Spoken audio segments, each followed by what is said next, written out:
트럼프 대통령이 당선된 이후에 이제 또 가장 많은 관심을 보이고 있는 부분이 가상자산 투자와 관련된 부분입니다. 실제로 이 가상자산 암호화폐라고 하는 이 가상자산의 시장의 변동성이 좋은 쪽으로 요즘은 조금 심하기 때문에 그래서 더 많은 분들이 관심을 갖는 것 같고요. 그래서 머니홀라에서도 다시 한번 가상자산을 다뤄보기 위해서 모신 분이십니다. 홍익희 교수님 모셨는데요. 교수님께서는 최근에 모든 돈의 미래 비트코인이라는 책을 내셔서 지금 베스트셀러에 책이 올라 있기도 합니다. 교수님 안녕하세요. 예, 안녕하세요. 네, 오랜만에 머니홀라에 나오셨어요. 네, 4년 만에 나왔습니다. 그렇죠. 그 오시기 전에 찾아보니까 이전에는 이제 부동산 대신에 뭐 주식, 그다음에 은혜 투자해라 이런 아이템을 가지고 얘기를 하셨는데 4년 만에 나오셔서는 이번에는 또 가상자산이라는 화두를 들고 나오셨습니다. 교수님도 투자를 하고 계신 건가요? 예, 조금 하고 있습니다. 조금이요? 예. 그럼 교수님은 지금 모든 돈의 미래라고 하는 비트코인을 알게 되신 건 얼마나 되신 거예요?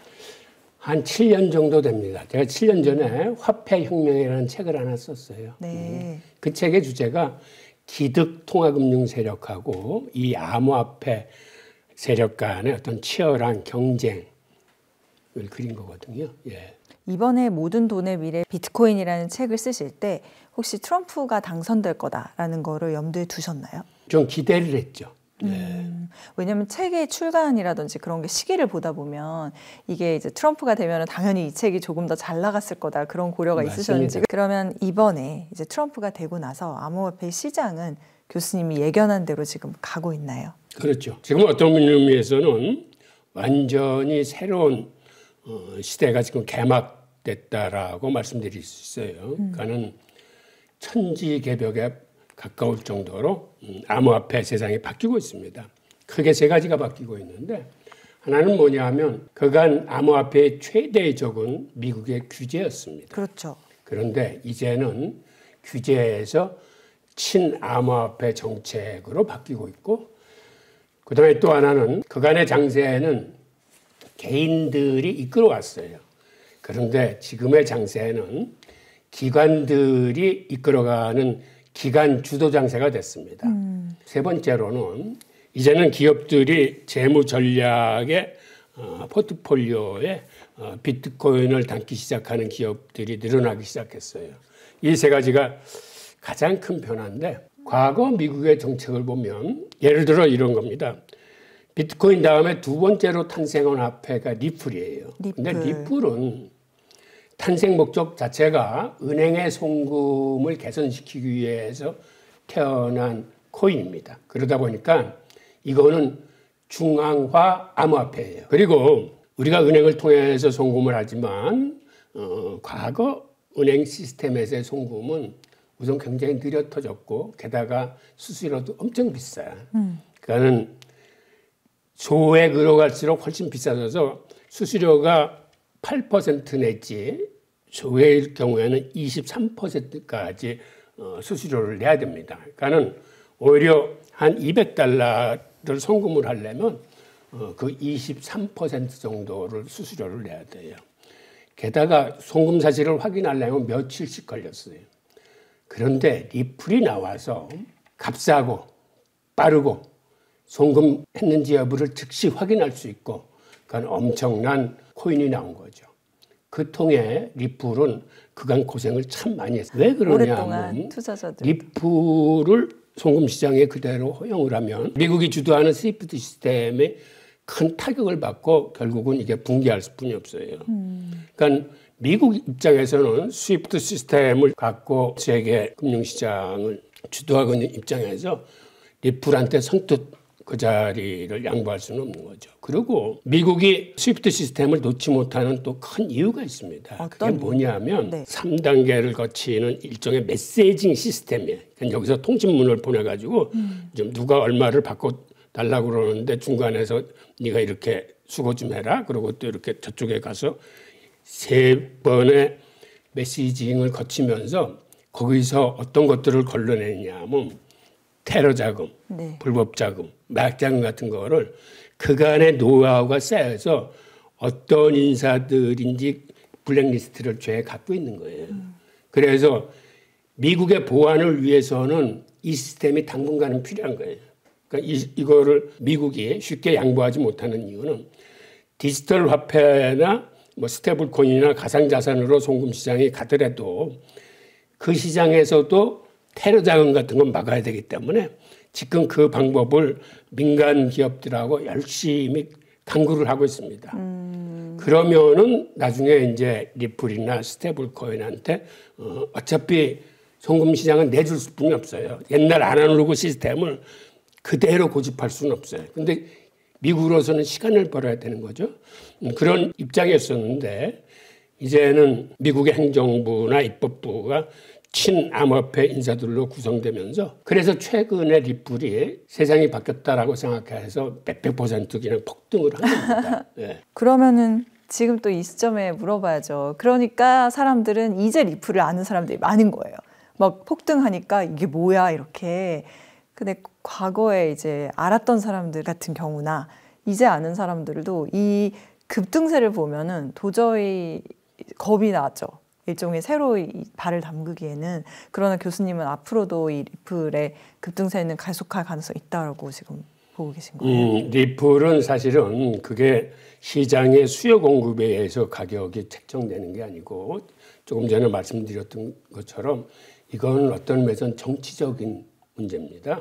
미국이 시프트 시스템을 놓는다거나 아니면 리플의 CBDC 결합이나 혹은 송금 시스템의 참여를 자유롭게 허용할지 여부는 아까 말씀드렸던 미국이 테러 자금으로부터 안전하게 보안 방법을 강구해야 가능한 일이거든요. 네. 그러니까 이런 거는 시장의 수요 공급으로 가격을 예상하기는 힘들고 결국은 정치적인 결단이나 정책적인 변수가 있는 거기 때문에 그래서 리플 같은 경우는 사실은 가격을 예측하기는 굉장히 어려운 부분이 있고요. 일부 시장에서는 이렇게 얘기를 해요. 11월 달에 1달러를 넘어서고 지금 2달러를 넘어서 지금 한 2.6달러 정도 할 거예요. 그런데 옛날 고점이 3달러였었어요. 그래서 지금의 관전 포인트는 신고점을 형성하느냐라는 데 있고 내년에는 생각보다는 많이 못 올라서 그 분석 보고서를 보니까 내년에는 한 5불 초반대로 있다가 후년에 10불을 돌파할 수 있다라는 내가 전망 보고서를 한번 읽은 게 있어요. 그런데 이것도 시장의 수요 공급을 기반으로 한 예측이 아니기 때문에 투자자 여러분들이 잘 판단하시기를 빌고 저는 사실은 알트코인에 관한 관심보다는 비트코인에 관심을 가지라고 권해드리고 싶어요. 그래서 모든 돈의 미래 비트코인이라고 쓰신 거죠? 네, 이게 알트코인은 변동성이 너무 심합니다. 그래서 투자하시는 분들은 가능하면 변동성에 노출되지 않았으면 좋겠는데 네. 그런데 우리는 국민성이 화끈한 국민이라 해서 리스크 테이킹에 강해요. 그러다 보니까 외국하고 어떤 게 틀리냐면 지난해 거래 비중을 살펴보면 비트코인의 거래 비중은 5.5%뿐이 안 돼요. 알트코인이 94.5%고 그나마 이더리움도 그렇게 많지 않아요. 1.6%인가 그렇고 대부분 변동성이 큰 대박 날 수 있는 코인을 찾아서 이렇게 하시는 경우가 많은데 네. 근데 불행하게도 네. 여태까지의 수익을 보면 비트코인에 따라오지 못해요. 수익률 외국 측면에서. 투자자들은 기본적으로 비트코인 비중이 일단 50%가 넘습니다. 가상자산에 투자한다 할 때. 예. 그런데 우리는 비트코인 투자 비중이 굉장히 적어요. 그래서 제가 말씀드리는 거는 가능하면 심플하게 우리도 비트코인 비중을 좀 늘리시면서 투자라고 권해드리고 싶고 제 방법은 이렇습니다. 주식에서도 이 지수 추정하는 패시브 펀드의 수익률이 액티브 펀드보다 훨씬 높아요. 이건 워렌 버핏이 내기에서도 증명한 사실이고 그래서 암호화폐 분야에서도 우리가 패시브 펀드 투자를 할 수 있어요. 즉 시총대로 비중을 쫓아가시면 됩니다. 도미넌스 비중. 그러니까 100이라는 투자 자금이 있으면 비트코인 60, 이더리움 15, 기타 알트코인 25 정도로 하고 비트코인과 이더리움은 적립식 장기 투자, 분산 투자를 하시고 알트코인은 이건 주식처럼 매입 시기, 매도 시기를 여러분들이 선택하시면 됩니다. 한국인은 화끈하니까 알트코인도 하긴 해야겠다. 네. 교수님께서 그런 어떤 일종의 여지를 두신 거라고 생각하고 다시 비트코인 얘기로 돌아가 보겠습니다. 그러면 교수님께서 이렇게 확고하게 비트코인의 패시브 펀드 투자 전략을 거론하시면서까지 적립식으로 말씀하신다는 거는 그만큼 저는 확신이 있다라고 느끼거든요. 비트코인의 미래에 대해서. 그럼 교수님께서 확신을 가지고 계신 거는 지금 이야기한 요즘의 근래의 흐름 때문인가요? 아니면 이미 그 전부터도 교수님께서는 이거는 요즘의 변화무쌍하지만 요즘이 굳이 아니더라도 이건 과거로부터의 어떤 데이터예요. 즉 외국인들은 비트코인 투자 비중이 한 5, 60%가 넘기 때문에 그들은 안정적인 투자를 하고 있습니다. 그런데 우리 같은 경우는 어떤 상황이 벌어지냐면 포모와 포드에 휘둘려요. 무슨 얘기냐면 비트코인 가격이 확 오르면 그때 막 쫓아 들어갑니다. 네. 소외당할지 모르니까. 그렇게 되면 어떤 현상이 벌어지냐면 김치 프리미엄이 끝간데 없이 튀어요. 그래서 신고점 근처에 가면 과거에 우리나라 김치 프리미엄은 올 초만 해도 한 10% 갔어요. 그러니까 외국보다 10% 이상 비싸게 사는 거예요. 과거에는 한 20%까지 갔어요. 그런데 이게 어떤 현상을 겪냐면 비트코인이 아닌 알트코인 투자가 강하다 보니까 이렇게 비트코인이 상승하다가 이제 횡보세나 하락세로 들어가면 알트코인은 폭락세가 나와요. 그러다 보니까 김치 프리미엄이 떨어지면서 네. 대부분 이 시장에서 떠나버립니다. 그러니까 투자를 지속적으로 장기적으로 하시는 분이 굉장히 적어요. 그래서 지금같이 이렇게 비트코인이 상승세를 치고 급하게 올라가도 여기서 수익을 보시는 분들이 극히 적어요. 비트코인 투자하시는 분들 숫자도 작고 비중도 적기 때문에. 네. 그래서 이제는 마음 편히 적금 들듯이 돈이 생기는 대로 매월 혹은 매주 일정한 금액을 이렇게 사모으시는 그런 적금 들듯이 하는 투자를 권하면서 특히 비트코인 비중을 늘리십사 하는 거를 권해드립니다. 장기 투자를 말씀하시는 거죠, 교수님께서는. 알겠습니다. 자, 그러면은 이제 트럼프 행정부가 들어서서 트럼프 2.0에는 과연 어떤 식으로 흐름이 가게 될까요, 비트코인? 네, 지금 이제 어떤 식으로 가게 되냐면 아시겠지만 트럼프가 당선돼서 미국의 행정부만 바뀐 게 아니고 입법부도 바뀌었습니다. 이번에 하원 435명 중에서 친암호화폐 성향이 247명, 반암호화폐 성향 113명을 압도적으로 많이 당선됐어요. 네. 상원도 25명 중에서 친암호화폐가 15명, 반암호화폐가 10명. 그리고 공화당은 과거서부터 친암호화폐 정당입니다. 그런데 이번에는 민주당조차도 친암호화폐 당선 인원이 이제 과반수가 넘어서 친암호화폐 쪽으로 선회를 하고 있어서 행정부뿐만 아니라 입법부도 이제는 규제 법안보다는 지원 법안 발의를 더 많이 하고 그쪽으로 지원을 할 겁니다. 그리고 사실 트럼프를 얘기할 때는 우리가 또 가장 많이 얘기하는 게 트럼프의 아들들. 맞습니다. 네, 아들들로 인해서 더 가상화폐 이쪽에 대한 트럼프의 지지가 더 탄력을 받을 거다. 그 얘기도 교수님 좀 자세히 들려주시겠어요? 일단은 트럼프가 친암호화폐 쪽으로 급하게 자세를 전환한 가장 큰 이유는 당선되기 위해서 표심을 잡기 위해서입니다. 왜 그러냐면 미국이 최근에 들어서서 암호화폐 투자자들이 굉장히 늘어났어요. 지난해 4월 기준으로 미국 국민의 22%가 암호화폐 투자를 했습니다. 이 숫자가 한 7,600만 명 정도 되는데 미국의 유권자 숫자가 2억 4천만 명이기 때문에 이게 거의 3분의 1이에요. 그러니까는 암호화폐 성향의 표심을 잡는 게 이제는 당락에 직결되고 있습니다. 그러다 보니까 대선뿐만 아니라 총선도 국회의원들도 당선되기 위해서는 친암호화폐 공약을 내세울 뿐이 없고 그러니까 한마디로 우리가 생각하기에는 트럼프가 세상을 바꾼 것 같지만 사실은 투자자 여러분들이 생태계를 크게 만들어서 여러분들 스스로 바꾼 거예요. 특히 미국에 있는 투자자 여러분들이. 우리도 보면은 금투세 같은 경우가 어떻게 보면 약간 지금 주식에 투자하고 있는 사람들이 많다 보니까 금투세가 영향을 받아서 사실 시행이 안 되는 게 비슷한 맥락이라고 볼 수 있지 않을까요? 네. 그렇군요. 그리고 올해 들어와서 여러분들이 알다시피 비트코인 현물 ETF가 연초에 승인이 됐습니다. 근데 이게 어떤 의미를 갖냐면 우선 하나는 위험자산인 비트코인이 안전자산인 ETF라는 상품에 담겨서 대중 접근성을 굉장히 획기적으로 높인 거예요. 게다가 이제는 전통금융과 가상자산의 거대한 융합이 시장되는 계기가 돼서 블랙록의 레리 핑크 대표도 그런 얘기를 했어요. 이게 금융기술의 첫 번째 혁명이다. 그리고 이 다음에는 모든 금융이 토큰화 될 거다. 그게 두 번째 혁명이라는 얘기를 했습니다. 그런데 이게 또 어떤 의미를 갖고 있냐면 기관 투자자들은 비트코인 투자하는 게 굉장히 힘들었습니다. 왜 힘들었냐면 네. 우선 세금 문제, 회계 문제, 사더라도 이걸 어디에 보관해야 되는지 수탁 문제가 이게 쉽게 해결할 수 없는 문제였는데 이게 ETF가 나오면서 이거를 일거에 해결해 줬습니다.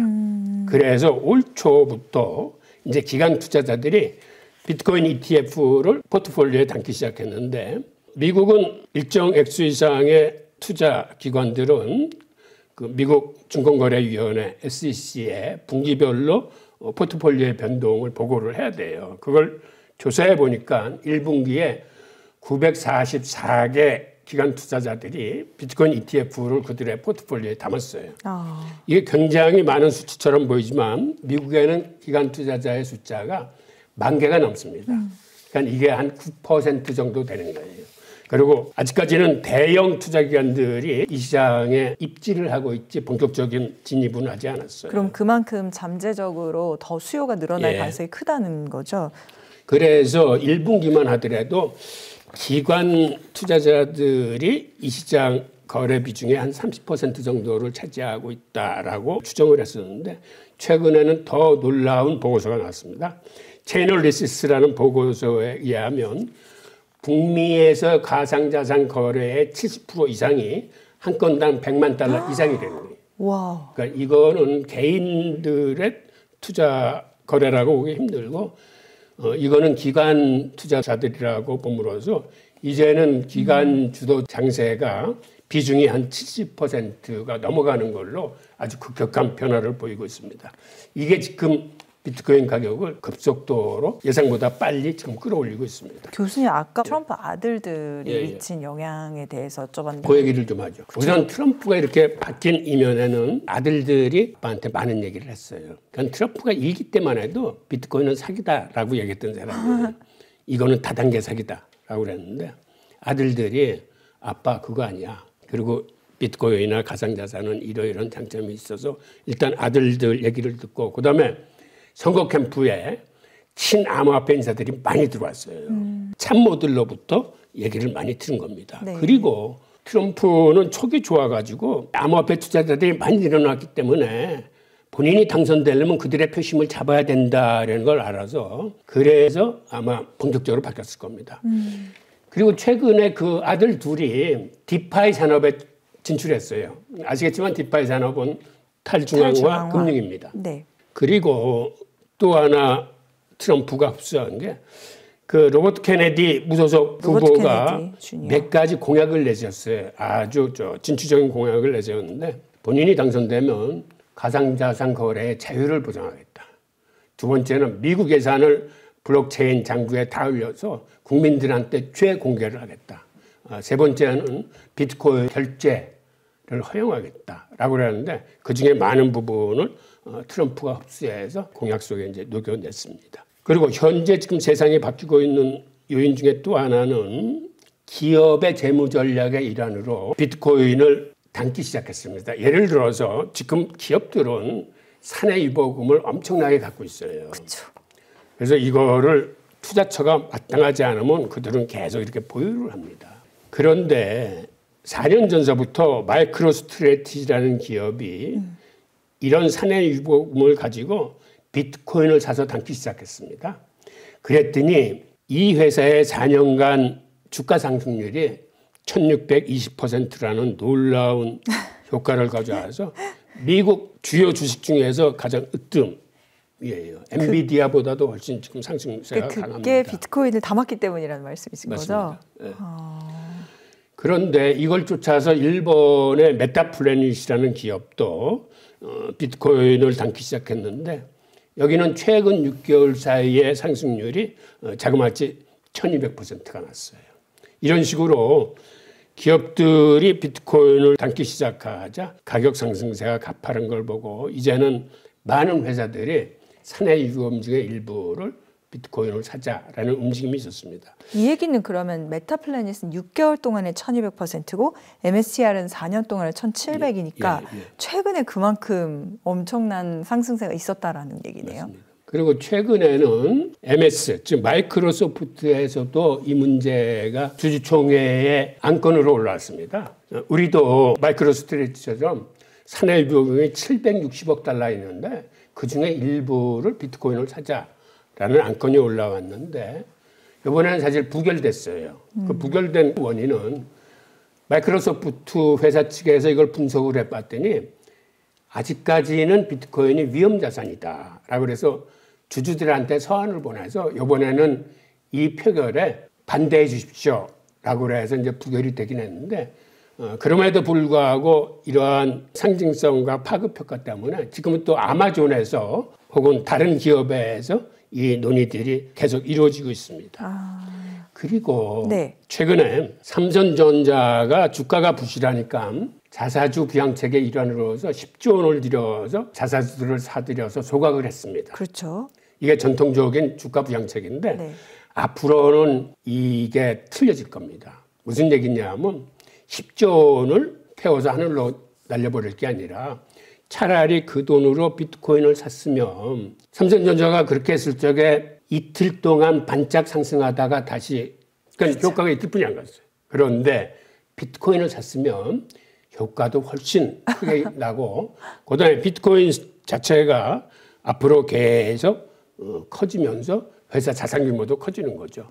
그래서 이제는 기업들이 자사주 소각 대신에 아마 비트코인을 사는 기업들이 이제 많이 늘어날 겁니다. 교수님 그럼 궁금한 게 그러니까 그때 삼성전자가 10조 원어치의 자사주 소각 발표를 했을 때 그 10조 원으로 그걸 하는 게 아니라 10조 원어치의 비트코인 샀으면 그 이후에 비트코인이 올라서 맞죠. 그게 훨씬 더 삼성전자에 큰 힘이 돼줬을 거다 이런 말씀이신 거예요? 맞습니다. 그 현실적으로 가능한 시나리오인가요?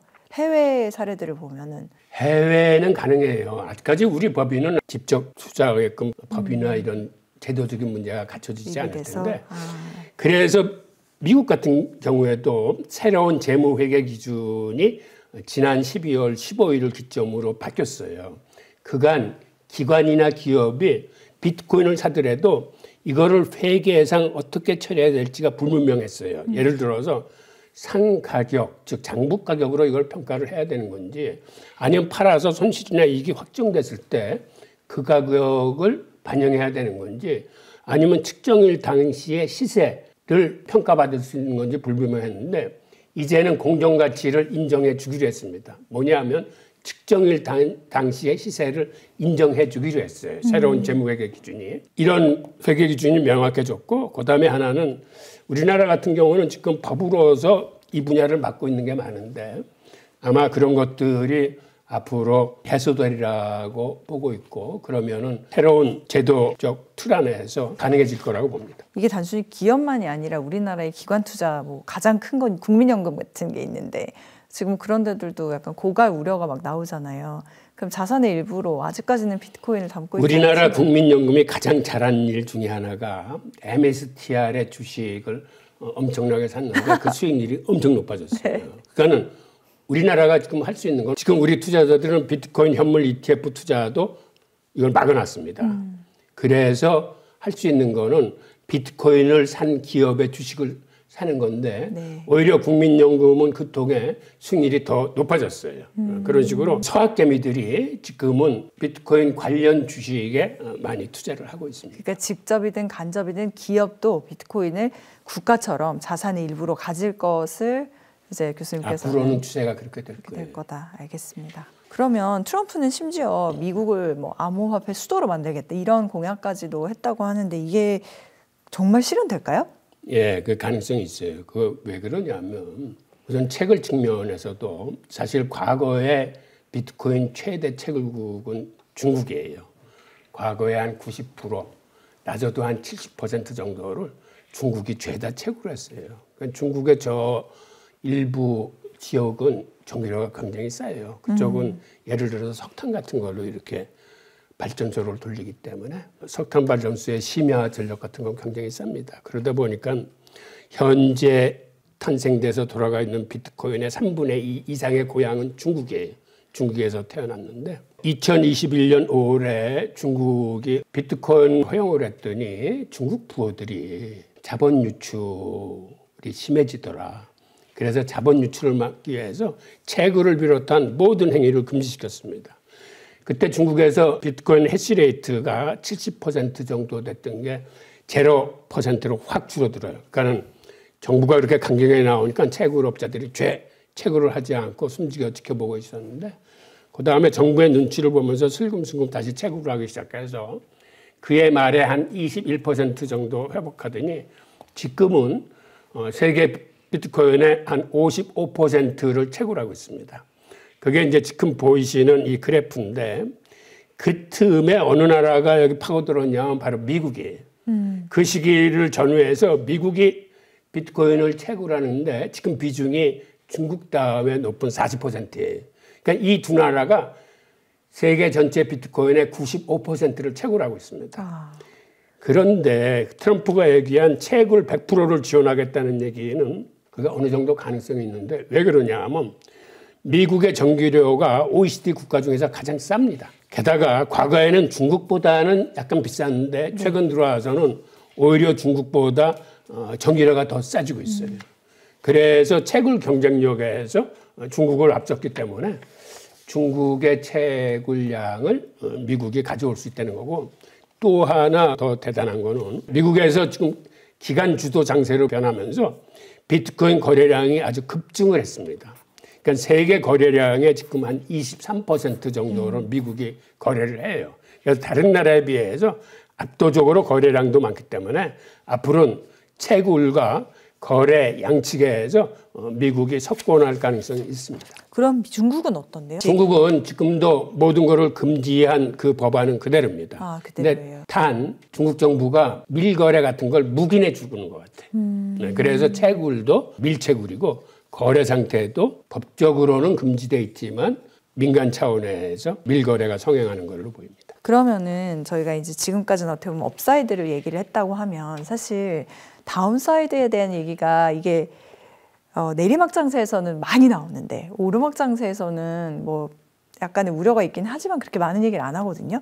교수님께 굳이 여쭤본다면은 이게 변동성이 아주 크잖아요. 그래서 보면 뭐 2020년대 초반에 8천만 원까지 갔던 비트코인이 뭐 1년 만에 4분의 1 토막이 났다가 그 다음에 뭐 다시 막 오르고 그거를 막상 겪고 있을 땐 진짜 얼마나 롤러코스터를 탄 기분일까 싶은데요.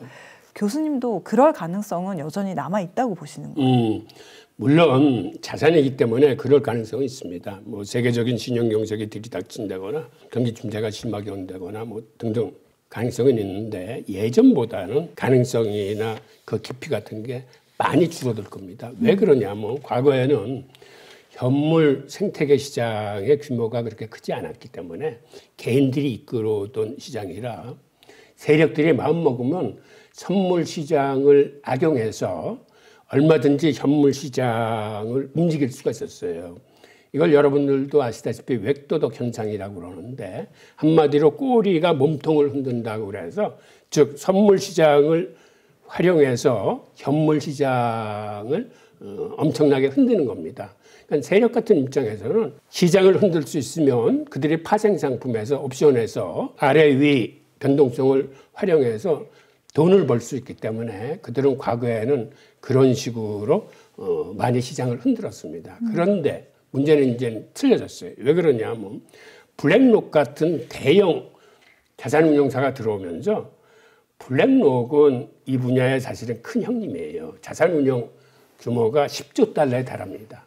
10조 달러 그러면 얼뜻 이해가 안 오시겠지만 세계에서 총 발행된 달러의 총량이 지금 7조 달러예요. 그건 엄청난 자금력입니다. 이런 블랙록이나 피델리티가 들어와서 현물 시장을 키우고 있기 때문에 옛날처럼 현물 시장이 이제 작은 시장이 아니에요. 등치가 커졌어요.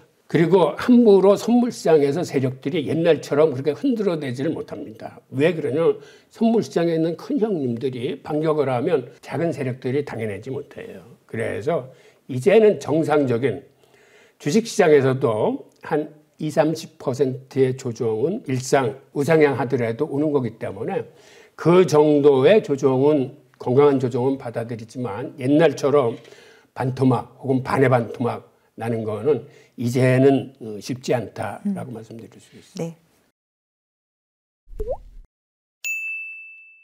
교수님께서는 이 비트코인을 설명하실 때 보면은 한 가지 굉장히 주목하는 국제회의가 있었더라고요. 근데 이거를 저는 사실 모르고 있었거든요. 교수님과 이제 이걸 준비를 하면서 알았는데 그게 지난 10월에 있었던 브릭스 정상회의.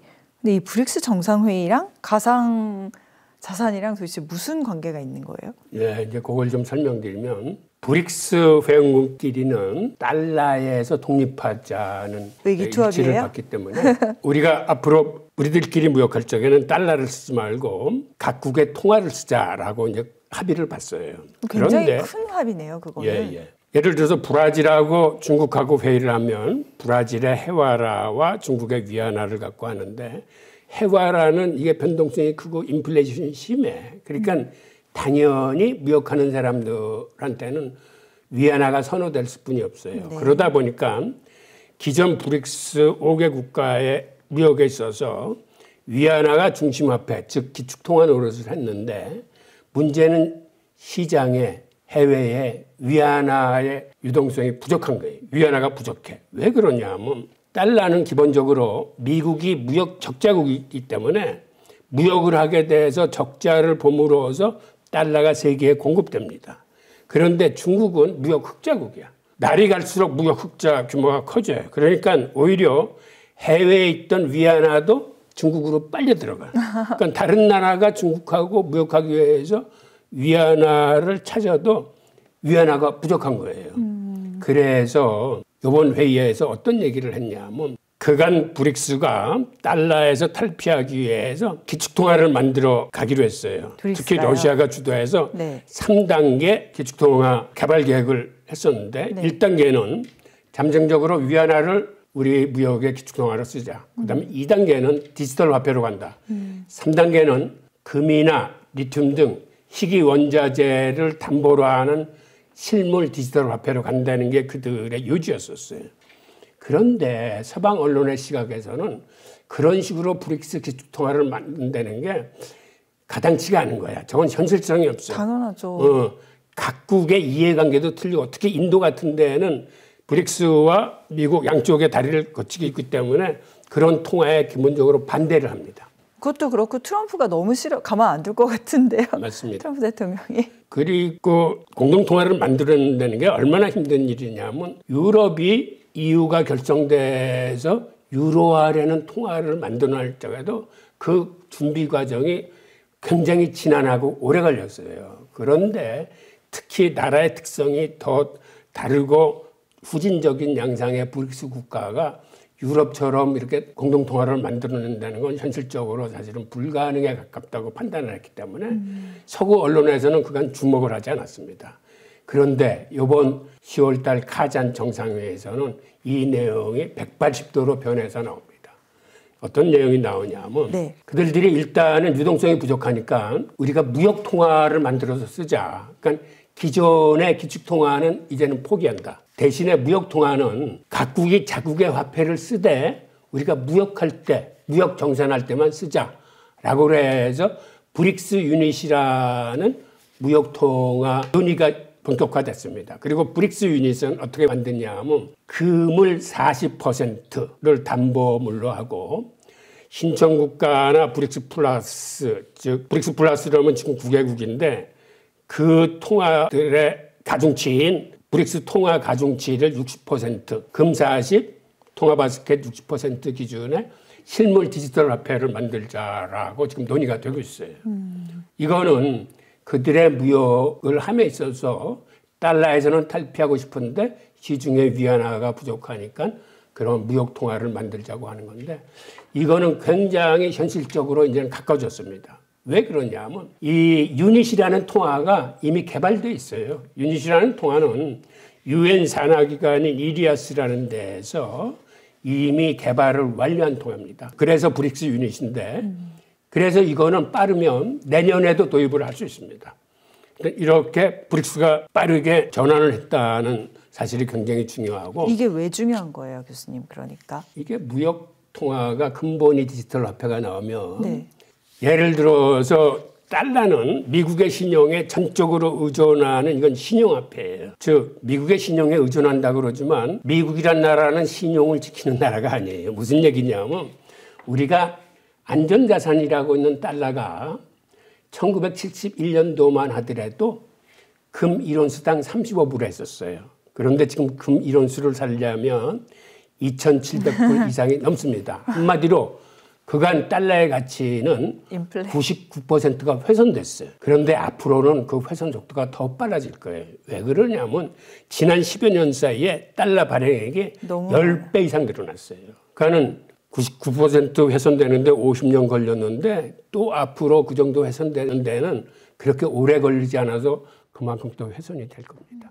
그리고 문제는 지금 당장 유동성이 부족하기 때문에 브릭스에서 지금 어떤 논의가 또 동시에 있었냐면 우선 브릭스 유닛이라는 이 근본이 디지털 화폐가 도입되기 전이라도 우리 당장 무역을 비트코인으로 하자라는 합의가 이루어졌습니다. 무역을 비트코인으로 하자. 네, 그래서 비트코인으로 교육을 촉진하고자 하는 그 논의가 같이 이루어졌고 그리고 회의가 끝난 다음에 푸틴이 공식 발표를 했어요. 어떤 발표를 했냐면 브릭스가 암호화폐 정식으로 공식적으로 투자하기로 합의를 했다라고 밝혔습니다.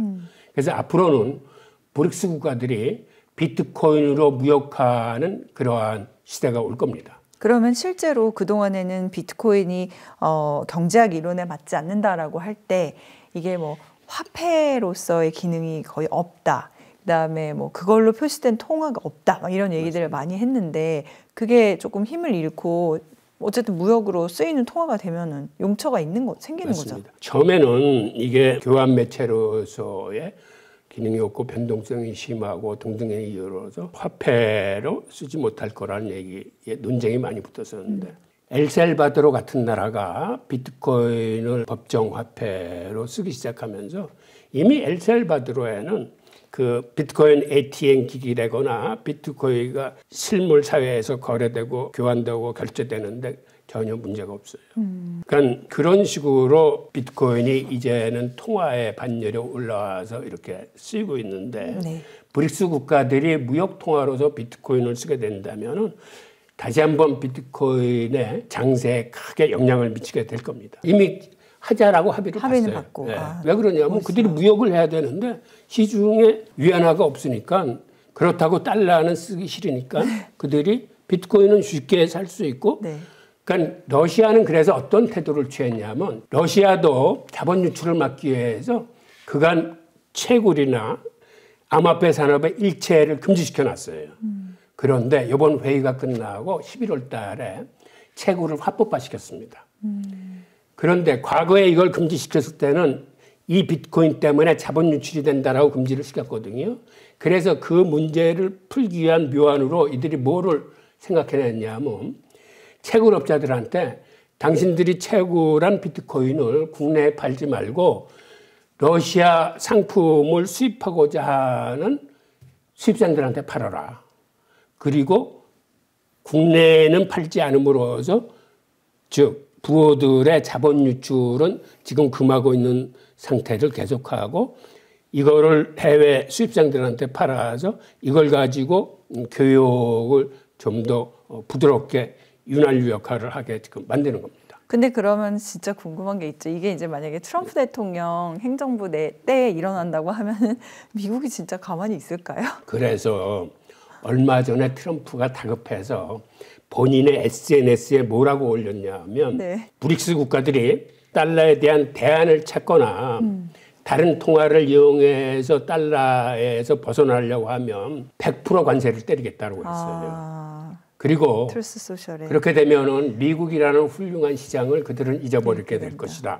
라고 얘기하면서 달러에 대한 대안을 찾지 않겠다고 약속해달라. 네. 그렇지 않으면 100% 관세를 때리겠다라고 엄포를 놨네요. 네, 엄포를 놨는데 네. 그 배경이 바로 이 브릭스 회의. 그러면 그 엄포가 어떻게 좀 효과가 있을까요? 어떻게 될까요? 그건 이제 두고 봐야 두고 돼요. 봐야 왜 돼요. 그러냐, 뭐 러시아나 이란은 이제는 다 잃어서 잃을 게 없어. 그러니까 미국의 스위프트 시스템에도 차단하고, 그다음에 비자나 마스터카드 같은 것도 다 철수시켰고, 그다음에 외환보유고도 압류시켰을 뿐만 아니라 심지어는 부호들의 개인 재산도 다 압류했어요. 사실은 이건 사유재산은 자본주의의 근간이기 때문에 이런 건 건드리면 안 되는 건데, 제가 보기에는 이건 미국의 악수예요. 즉 부메랑 효과를 지금 미국이 받는 겁니다. 이렇게 함으로써 이러한 사태를 당했던 이란이나 러시아는 이제는 잃을 게 없기 때문에 그들은 이걸 추진할 거예요. 그리고 이번에도 회의에서 인도는 반대를 했어요. 그런데 합의문에 이렇게 쓰여져 있어요. 이거는 강제적인 게 아니고 선택할 수 있기 때문에 원하는 나라들이 참여를 할 수 있다라고 그래서 일단 원하는 나라는 지금 이제 시작할 가능성이 더 커졌습니다. 커졌어요. 문제는 중국인데 가장 큰 중국이 어떻게 움직이는 게 이제 관전 포인트예요. 네. 과연 원칙적인 의미에서 중국은 지지를 했습니다. 그런데 미국의 100% 관세를 때리겠다는 게 현실화될 가능성이 있으면 중국으로서는 쉽게 이쪽에 가담하지는 못할 거예요. 네. 그러면서 이제 러시아가 이렇게 자세 전환을 했기 때문에 중국도 특별한 자세 전환을 하지 않더라도 그들이 밀채굴이나 밀거래는 앞으로도 계속 묵인할 가능성이 커졌어요. 알겠습니다. 교수님께서 이렇게 크게 관심을 두고 계신 이 회의가 왜 많이 알려지지 않았었을까요? 일단 서구 언론이 과거의 시각에서 브릭스 정상회의를 봤기 때문에 크게 관심을 안 뒀던 것 같고, 그다음에 그 핵심 의제들을 제대로 파악하지 못하지 않았나 하는 생각이 듭니다. 어떤 의제들이 있었는데요? 그러니까 이번 회의의 의제는 이겁니다. 한마디로 하면 이제는 브릭스 몸집이 커졌어요. 작년에 5개국에서 4개국이 더 들어와서 이제 9개국이 됐습니다. 그런데 9개국의 경제 규모가 어느 정도냐면 세계 인구의 45%예요. 그리고 세계 GDP의 3분의 1이 넘습니다. 그래서 경제 블록으로서는 이제는 가장 큰 집단이 됐어요. 이렇게 집단적 경제력이 커지니까 이제 브릭스가 지향하는 거는 이제는 서구가 주도하는 통화금융 시스템에서 우리 독립하자라는 게 이번에 핵심 의제입니다. 그럼 그들이 어떻게 독립을 하겠다라는 얘기를 했냐면 주요 내용들을 보면 아까 말씀드린 무역 통화로서 브릭스 유닛을 만들자. 또 하나는 스위프트 시스템에 대항할 수 있는 그들의 결제 프로그램인 브릭스 브릿지라는 결제 플랫폼을 만들자. 또 하나는 과거 5개국이었을 때의 CBDC를 표준화시켜서 만든 결제 시스템이 있는데 그거를 신용카드를 대신할 수 있는 지불 시스템으로 한 단계 더 진화시키자. 그다음에 증권 거래나 예탁 결제 같은 것들이 서구 중심으로 돌아가고 있는데 차제의 브릭스 내에 증권 거래 청산소를 만들자. 또 하나는 우크라이나 전쟁으로 인해서 러시아에서 수출하는 석유를 운반하는 유조선에 서구의 보험회사들이 재보험을 안 들어줬습니다. 그래서 이번에는 재보험 시스템도 브릭스 내에 설치를 하자. 또 하나는 신용평가사도 우리가 서구의 신용평가사에 시달리는데 우리 자체의 브릭스 내의 신용평가사도 만든다. 하여튼 이런 일련의 흐름이 서구의 통화금융 시스템으로부터 차제에 독립하자는 게 핵심 요건인데 네. 이 방법들을 취함에 있어서 굉장히 현실적인 방법을 택했습니다. 과거에 러시아가 주도했던 3단계 기축통화는 이제는 폐지한다. 그리고 우리가 현실적인 접근 방안을 채택한다라는 거고 여기서 나오는 이 플랫폼이나 이런 것들이 지금서부터 개발해서 만들되는 게 아니라 사실 이미 다 개발이 완료된 것들을 갖다 쓰겠다는 거예요. 그러니까 유닛이라는 통화도 EDS에서 개발을 한 거고 브릭스 브릿지라는 이것도 사실은 세계개발은행에서 중국, 홍콩, 아랍에미리트, 그다음에 태국의 중앙은행들하고 같이 합작해서 만든 건데 이 소프트웨어를 주도한 게 중국의 인민은행이에요. 그러니까 브릭스 브릿지건 브릭스 유닛이건 그들이 마음만 먹으면 내년부터 그들이 도입을 할 수 있는 것들입니다. 이런 것들이 이번에 이제 핵심 의제로 거론이 되면서 옛날보다는 굉장히 현실적으로 그다음에 앞으로 빠르게 시장에 도입할 수 있는 그런 게 됐습니다. 근본이 디지털 화폐인 브릭스 유닛을 보면 지금 사진에서 보이겠지만 푸틴이 이번 회의에 입장함으로 해서 손에 지폐 한 장을 들고 들어옵니다. 그런데 이 지폐가 바로 브릭스 유닛 화폐예요. 물론 이거는 디지털 화폐이기 때문에 휴대폰에 나타나는 건데 이거를 아마 지폐로서도 양립할 수 있게 하려는 건지는 몰라도 이 지폐를 듣고 들어오면서 브릭스 유닛과 브릭스 브릿지라는 국제결제 시스템 그다음에 우선 급한 대로 비트코인을 그들의 무역 통화로 쓰자는 이런 현실적인 문제를 논의를 했습니다. 이게 꼭 사진으로 보면은 푸틴이 무슨 약간 그런 것 같아요. AI로 조작한 사진처럼 들고 있어가지고 진짜야? 이런 느낌이 들 정도로 이렇게 되게 신기하게 들고 있어요. 예, 맞습니다. 그렇지만 어쨌든 엄연한 사실인 거죠. 예. 그리고 이번에 브릭스 유닛이 근본위 화폐로서 이렇게 등장을 하면서 그간 브릭스 국가들이 왜 그렇게 최근 들어서 치열하게 금을 모았는지의 그 이유를 알 것 같고 또 과거에는 금이 온스당 2,000불 선에 도달하면 미국이 선물 시장을 규제해서 항상 금 가격을 억눌러 왔습니다. 원래 달러 같은 게 10배 이상 발행되면 그 대체자산인 금이나 은은 사실은 10배 정도 가격이 올라야 돼요. 그런데 그렇지 못했던 게 금 가격의 상승은 달러에 대한 불신을 의미한다고 해서 미국 정부가 여러 가지 방법을 동원해서 사실은 금이나 은 가격을 지금 억눌러 왔었는데 그랬던 게 지금은 그 마해선인 2,000달러를 초과해서 지금 2,700달러 왔는데도 이제는 미국이 쉽게 그거를 억누르지 못합니다. 그리고 중국이 그간 4대 금관리 정책을 펴왔었는데 이게 이제 왜 그런 정책을 해왔는지가 이해가 되는데 세계 최대의 금 생산국이 중국입니다. 2위가 러시아예요. 러시아하고 호주가 이제 비슷한데 중국 같은 경우는 광산업자들이 금을 캐면 그들 마음대로 그 금을 못 팝니다. 인민은행 산하의 거래소를 통해서만 팔 수 있어요. 그러니까 채굴된 금의 유통 경로를 정부가 관리를 하겠다는 거예요.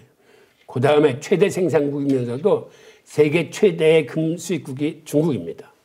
그리고 중국은 중국 내로 한번 들어간 금의 해외 유출, 해외 수출을 원칙적으로 금지하고 있어요. 그리고 그것의 실효성을 두기 위해서 상하이 선물 시장의 시세를 미국 선물 시장의 시세보다 약간 높게 형성시킵니다. 그러니까 다른 사람들이 오히려 금을 빼내서 외국에 팔면은 손해보는 그런 시스템을 만들어 놨어요.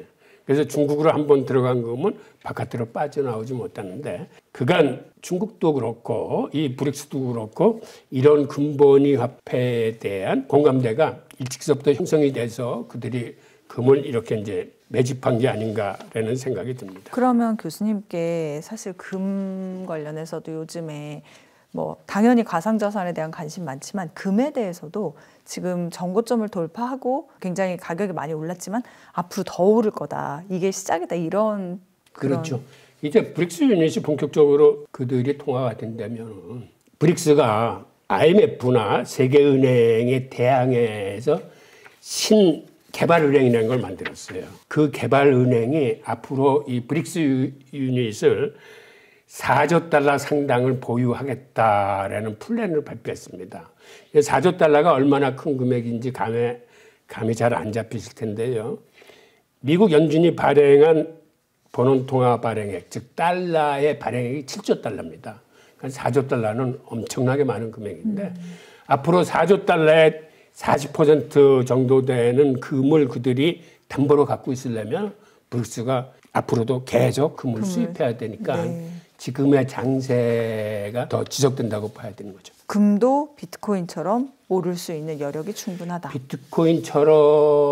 비트코인은 상승세가 너무 가파라서 금이 그런 식으로까지 치솟지는 못할 테지만 꾸준한 우상향 상승세, 네. 조정을 받더라도 소폭 조정을 받으면서 꾸준히 계속 올라가는 올라가는. 이런 모습을 아마 보이게 될 겁니다. 네. 그다음에 러시아는 1월 1일부터 가상자산의 무역 결제를 원칙적으로 허용하는 법안을 발표했어요. 그러니까 기업들이 이제는 당국의 허가를 받지 않더라도 비트코인을 가지고 무역 거래를 할 수 있습니다. 그리고 위안화와 연동된 스테이블 코인의 개발 가능성도 있습니다. 지금 서구에서는 달러와 연동된 스테이블 코인이 있는데 앞으로 브릭스 내에서는 위안화 연동 스테이블 코인이 나올 가능성이 있고, 또 하나는 브릭스 플러스 통화 바스텍하고 연동된 그런 스테이블 코인의 개발 가능성도 거론되고 있습니다. 문제는 러시아는 이렇게 발빠르게 전환을 하고 있는데 중국이 어떨지는 우리가 계속 주목해야 되는 이제 관전 포인트고, 이런 일련의 사항을 엮어서 미국의 경제학자 제레미 지겔은 앞으로 많은 국가가 달러를 버리고 비트코인을 선택할 수 있다고 주장을 했습니다. 그리고 일본의 부자 아빠 가난한 아빠를 쓴 유명한 그 로버트 기요사키는 브릭스가 암호화폐를 취하게 되면 달러는 붕괴할 수 있다. 지금 비트코인을 사라. 근데 교수님, 이게 왜 이렇게 와닿지가 않을까요? 그러니까 되게 심각하고 중요한 얘기, 진짜 흐름을 바꾸는 얘기잖아요. 근데 보면은 많은 국가가 결국 달러를 버리고 비트코인을 선택할 수도 있다고 주장. 이거는 어느 정도로? 이거는 이렇게 이해를 하시면 돼요. 미국이 비트코인을 이제 전략자산으로 비축하기 시작하고 브릭스가 무역통화로 비트코인을 매집하기 시작하면 이제는 거대한 어떤 경쟁이 붙는데, 예를 들어서 세계 각국의 주요국들은 외환 보유고에 금을 엄청 담고 있습니다. 금은 갖고 있어도 이자 한 번 붙지 않는데 네. 오히려 미국채를 갖고 있으면 이건 매달 이자가 붙는 거예요. 네. 그럼에도 금을 그렇게 많이 보유하고 있는 이 현상은 그게 여태까지는 일종의 전략 자산이었어요. 근데 금의 자리를 대신해서 앞으로는 비트코인이 각국의 전략 자산이 될 수 있는 거예요. 그러니까 미국이 전략 자산을 채택을 하면 다른 나라들도 그거를 얘기한 경제학자가 있었어요. 그러니까 어떤 얘기를 하냐면 미국이 비트코인을 전략 자산으로 채택하면 많은 나라들이 압박을 받게 될 것이다. 우리도 비트코인을 전략 자산으로 채택해야 된다고. 그렇게 되면 비트코인 가격이 50만 달러까지 뛸 수 있다라고 전망한 전문가도 있습니다. 10만 달러대에서. 예. 그러니까 이런 사실을 감지하고 트럼프가 다급하게 SNS로 경고를 한 겁니다. 네. 중국이 교수님 보시기에는 진짜로 뭔가 이렇게 도모를 해서 미국에 맞서려고 하고 있다라고 보여주세요. 왜냐하면 이제 패권과 비트코인 뭐 이런 얘기도 많이 하잖아요.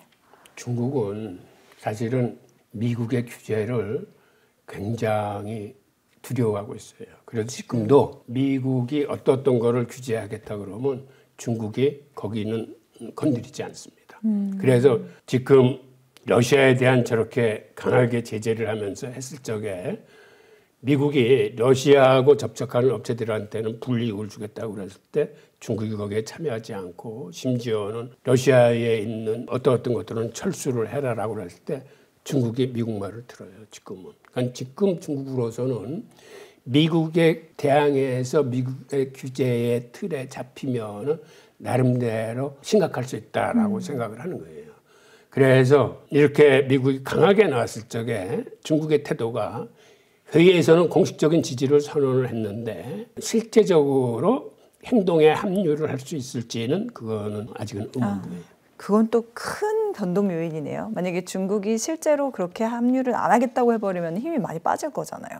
그렇죠. 근데 과거에도 중국은 사실은 이 문제들을 주로 러시아가 주도를 해왔어요. 그리고 중국은 어떤 의미에서 러시아가 주도하는 기축통화 같은 거는 잘 안 될 거라고 생각해서 사실은 중국 상하이 협의회라는 게 있습니다. 그래서 중국은 2022년도만 해도 어떤 얘기를 했냐면 상하이 협의체를 통해서 우리가 새로운 결제 시스템을 만들자라고 그래서 러시아하고는 조금 이렇게 엇박자를 맞췄어요.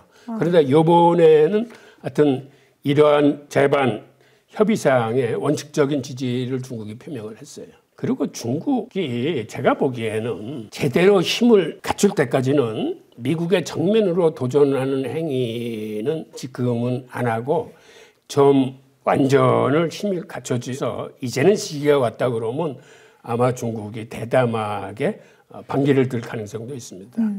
우선 세계 무역 네트워크 자체가 네. 이제는 완전히 중국 위주로 편성이 가고 되고 있어요. 있고.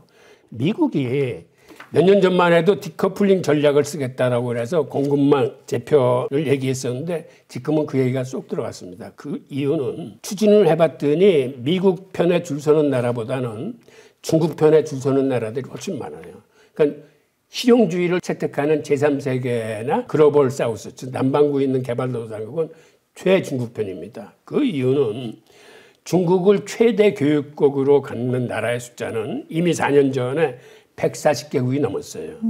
그런데 미국을 최대 교육국으로 갖는 나라는 40개 남짓뿐이 안 됩니다. 그러니까 압도적인 차가 나고 지금 이 지도에서 보이는 것처럼 이 빨간색으로 보이는 게 이게 네. 최중국하고 네. 교류하는 나라들이고 미국하고 교류하는 청색 나라들은 몇 개 안 되고 유럽은 자기들끼리 독일을 중심으로 해서 독일을 최대 교육국으로 하고 있어요. 그러다 보니까 미국 중심의 네트워크는 생각보다는 이제는 굉장히 왜소해졌습니다. 그런데 여러분들도 아시다시피 세계 기축통화라는 건 결국 무역 통화, 무역에서 쓰이는 통화가 결국은 기축통화로 가는 거거든요. 그런 의미에서 생각보다는 위안화가 빠른 속도로 지금 세계 점유율을 자랑하는데 우리가 보는 지금 세계에서 위안화 비중이 한 4, 5%뿐이 안 된다는 건 이미 5년 전 자료일 뿐만 아니라 이건 스위프트 시스템에서의 비중이에요. 사실은 이미 중국은 CIPS라는 위안화 국제결제를 쓰고 지난해 3월 기준으로 중국의 대외 결제, 즉 무역 결제나 자본 결제는 달러보다 이제는 위안화 비중이 많아졌습니다. 네. 지금 보이는 이 그래프가 위안화 비중이 달러의 비중을 추월하게 된 게 2024년 3월인데 이건 앞으로도 더 빠른 속도로 위안화 비중이 높아질 겁니다. 그리고 얘기 나온 김에 아주 중요한 얘기가 있는데 페트로 달러의 균열이 시작됐어요. JP모건 등의 자료에 따르면 2023년 지난해 전 세계 원유 거래의 5분의 1이 달러 외 통화로 거래되었다라고 지금 분석되고 있습니다. 중국의 시진핑이 2022년 말에 사우디아라비아를 방문했을 적에 거기에 아랍 국가들이 최모여서 같이 회의를 할 때에 중국이 어떤 얘기를 했냐면 중국이 지금 세계 최대의 원유 수입국인데 앞으로 중국에 파는 원유는 위안화로 거래하자고 제의를 했습니다. 그리고 이미 러시아를 비롯한 몇몇 나라는 중국과 거래하면서 석유를 팔고 위안화를 받아가고 있습니다. 그래서 지금 거래액의 거의 20% 상당이 지금 위안화 거래입니다. 게다가 올해 어떤 일이 벌어졌냐면 지금 보이는 사진이 1973년도에 키신저 당시 외무부 장관이 사우디아라비아의 국왕을 찾아가서 반협박 반 저걸로 이제 비밀 협상을 합니다. 어떤 얘기를 했냐면 우리가 당신 나라와 당신의 정권을 보장해 주겠다. 미국이. 대신 오펙은 앞으로는 달러로만 석유를 팔아달라라고 합의를 함으로써 그 당시 닉슨 쇼크로 인해서 아수라장이 됐던 국제 외환시장에서 다시 달러가 기축통화로서 복귀할 수 있었던 게 바로 이 협정 때문입니다. 그래서 그때 50년 만기 군사경제협정을 맺었어요. 그 협정 이름을 페트로달러 협정이라고는 할 수 없잖아요. 그런데 이제 50년이 돼서 올해 6월 달에 미국이 연장을 제안했을 때 사우디아라비아가 이걸 거부를 했습니다. 그래서 50년 만기 협정이 이제 종료가 됐어요. 즉, 이 얘기는 이제는 사우디아라비아가 석유 판매를 달러로만 해야 되는 의무에서는 해방된 겁니다. 네. 그래서 사우디는 어떻게 하겠다는 거예요? 그러면? 사우디는 지금은 사실은 사태를 관망하고 있어요. 무슨 얘기냐면 바이든 정권 때 아시다시피 사우디는 완전히 미국에서는 등을 돌리고 중국하고 굉장히 친밀해졌습니다. 그 과정에 사실은 미국이 잘못한 것도 많아요. 그렇게 안보를 보장해주겠다는 미국이 사우디아라비아 유전에 포격을 당했을 적에도 미국이 움직이지 않았어요. 당연히 그거를 보호하기 위한 군사적 작전에 나서야 되는데 게다가 패트리엇 미사일 같은 건 심지어는 철수도 했었어요. 그러니까 사우디아라비아는 이제는 미국을 믿을 수 없게 된 거예요. 네. 그래서 중국 쪽으로 확 돌아섰는데 그렇다고 그래서 너무 친중국 성향을 노골화시키면 지금 사우디아라비아의 정권 자체가 또 위험해질 수 있습니다. 즉 달러에 도전하는 세력을 미국이 한 번도 용서한 적이 없어요. 그러니까 리비아의 카다피나 이라크의 후세인 같은 경우가 바로 석유를 유로화로 팔겠다고 그랬다가 그렇게 혼난 사례를 잘 알기 때문에 그리고 아직까지 사우디아라비아에는 미군들이 한 3,000명 정도 주둔해 있어요. 그래서 브릭스 같은 데도 가입 신청을 해서 승인까지 받아놨는데 아직까지는 유보 상태입니다. 브릭스에 정식 가입을 안 하고 지금은 이제 상황을 보고 있고 미국과 브릭스라는 양쪽에서 지금 사우디는 관망세를 취하고 있습니다. 알겠습니다. 그런데 여기서 그러면 비트코인의 퇴장 가속화라는 얘기가 나오는데 이게 약간 이해가 안 되는 게 비트코인이 그러면 퇴장이 가속화돼요? 이것도? 그레시암의 법칙이라고 아실 텐데 악화가 양화를 구축한다는 게 이제 어떤 얘기냐면 앞으로는 시장이 이제 어떻게 변할 거냐면 CBDC 시대가 돌아가면서 지역 간 경제 블록 간 CBDC 표준화 그 협상을 통해서 이제는 기축통화가 분권화되는 양상으로 나가고 있어요. 무슨 얘기냐면 CBDC 시대를 맞아서는 유럽 같은 경우도 우리가 기축통화의 자리를 굳건히 하자라고 그래서 예전 마크 카니 전 영란은행장 시절서부터 CBDC 시대에는 유럽의 통합 CBDC가 기축통화를 하도록 그들이 지금 굉장히 노력을 하고 있습니다. 마찬가지로 브릭스도 그 회원국 간의 CBDC를 통해서 영역을 넓히려고 들 거예요. 그러다 보니까 오펙은 오펙 나름대로 사우디아라비아가 주도해서 이미 아랍에이트나 이런 데하고 표준화 작업을 마치고 오펙의 맹주로서 등장할 이렇게 준비를 해요. 그러다 보니까 남미연합도 그럼 우리끼리 뭉치자 해서 이제 표준화 작업을 합니다. 사실은 아시아권에서도 중국이 우리한테 우리도 표준화 작업을 하자라고 이제 제의를 한 바 있어요. 같이. 예. 그런데 이제 지금 그 가능성은 어떻게 진행되는지는 모르겠는데 아마 CBDC 추진 방향이 틀리기 때문에 그거는 쉽지는 않을 것 같은데 하여튼 이런 식으로 CBDC에 들어오면서 기축통화는 분권화됩니다. 게다가 이제는 법정통화인 달러와 같은 지폐는 거의 사라지면서 디지털 화폐 시대가 되는데 그러다 보니까 법정통화 CBDC 미국 같은 경우는 CBDC가 아닌 달러와 연동된 스테이블 코인 비트코인 이 통화 종류 자체가 다양화되면서 서로 간에 치열한 경쟁을 하게 될 거예요. 하여튼 그런 과정에서 자연스럽게 소비자들이 선호하는 화폐가 등극을 하게 되면서 세계화폐 자리를 꿰차게 될 텐데 즉 그렇게 되면 이제 어떤 현상이 벌어지냐면 나한테 달러도 들어오고 비트코인도 들어온다 그러면 제가 어느 돈을 쓰겠습니까? 인플레이션이 발생하고 가치가 훼손되는 달러를 쓰고 네. 앞으로 가치가 상승할 것이라고 생각하는 비트코인은 개인 지갑으로 들어가는 거예요. 그런데 이게 이미 세계 암호화폐 거래소에서 이런 현상이 급격하게 이루어지고 있습니다. 3년 전만 해도 세계 암호화폐 거래소의 비트코인 물량이 한 330만 개 정도 있었어요. 그런데 지금은 80만 개가 줄어들어서 한 250만 개 정도 있어요. 그런데 이제는 많은 나라들이 비트코인을 전략자산으로 비축하게 되면 감소 추세가 생각보다는 빨라질 수 있으면서 이게 비트코인 가격의 상승으로 연결될 수 있습니다. 그 여전히 저는 그래서 이 제목이 비트코인의 퇴장 가속화라고 돼 있는데 비트코인은 사라질 화폐는 아닌데 왜 어떤 의미에서? 이거는 거래소에서 사라진다는 얘기예요. 유통 물량이 사라지고 개인 지갑으로 다 들어간다는 얘기예요. 그러니까 비트코인을 산 사람들은 이제는 팔지 않고 장기 투자를 위해서 거래소에 놔두지 않고 그거를 빼서 개인 지갑으로 옮긴다는 얘기입니다. 그거는 왜 그런 거죠? 제가 그 시스템을 대충은 들어봤는데 일단 거래소에 놔두면 네. 해킹당할 염려도 있어요.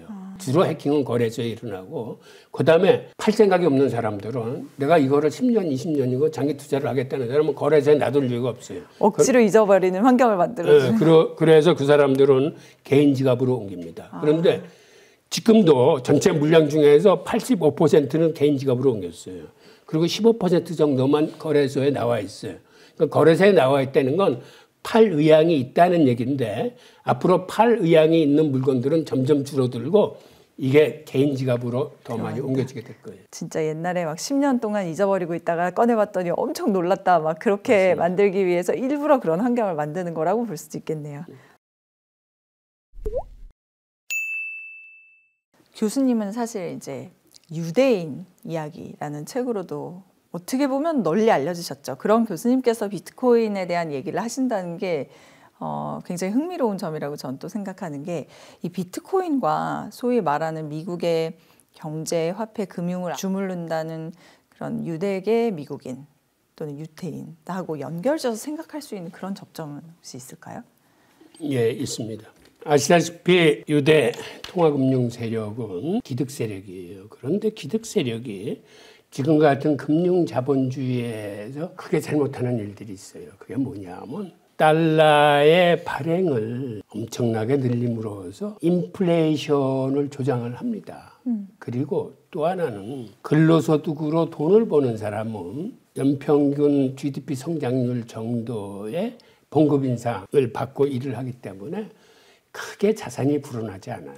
그런데 이 돈이 돈을 불려주는 금융소득 있는 사람들은 인플레이션 효과로 인해서 연평균 소득이 한 15% 내야 됩니다. 그러다 보니까 근로소득자하고 금융소득자하고의 격차가 나날이 커지는 거예요.